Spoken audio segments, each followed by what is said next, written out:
دوستو،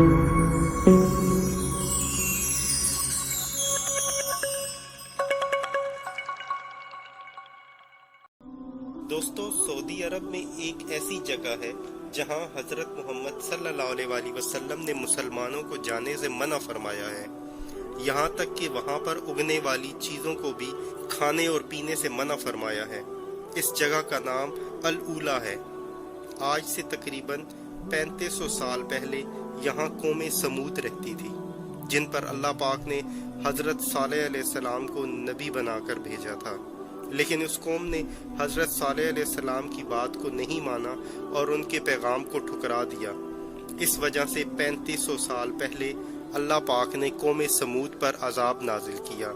ایک حدیث کے مطابق نبی پاک صلی اللہ علیہ وسلم جب جنگ تبوک سے واپس آ رہے تھے تو اس مقام یعنی الاولیٰ کے نزدیک پہنچ کر رک گئے اور یہاں کے لوگوں سے ملے۔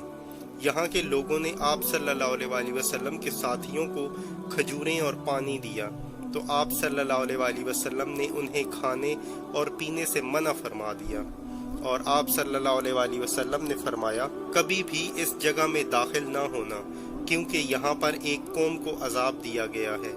اور آپ صلی اللہ علیہ وسلم نے فرمایا کہ مجھے ڈر ہے کہ تم ان چیزوں کو اپنا نہ لو۔